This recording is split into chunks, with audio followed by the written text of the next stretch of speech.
podcast.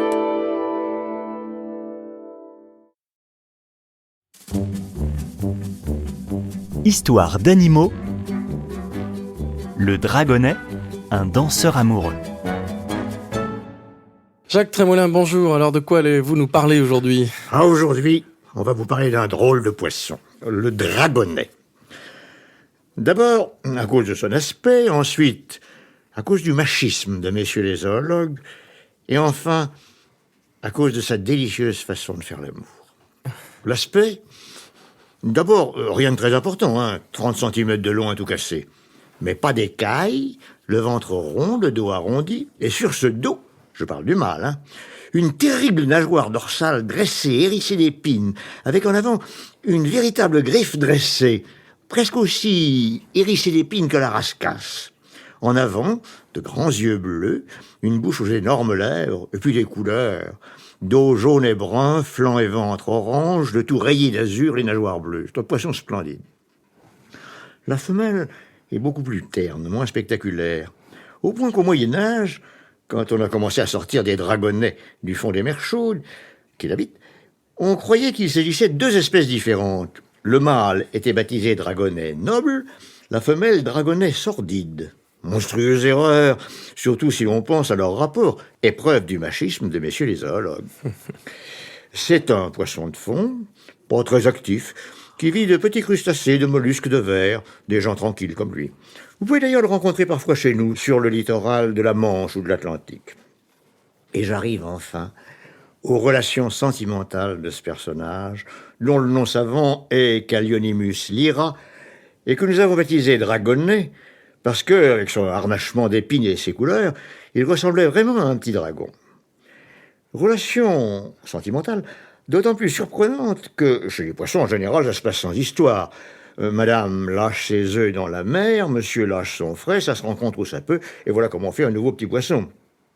Rien de tel chez notre dragonnet.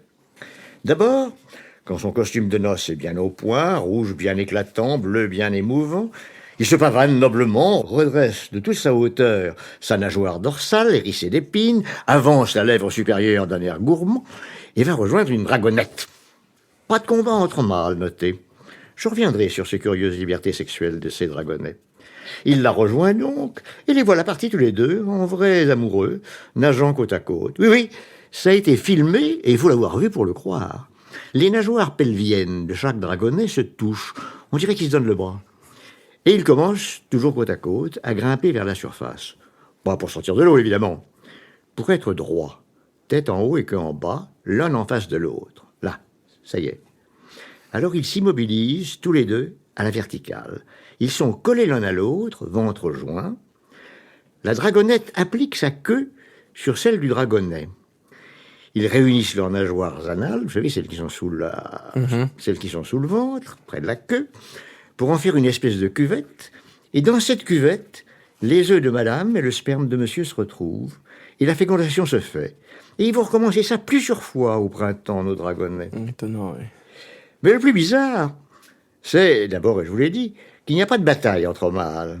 Que quand une dragonnette est avec plusieurs dragonnets, elle va successivement avec chacun d'eux, sans que les autres se formalisent, sans du tout aller d'abord vers celui qui a les plus belles couleurs.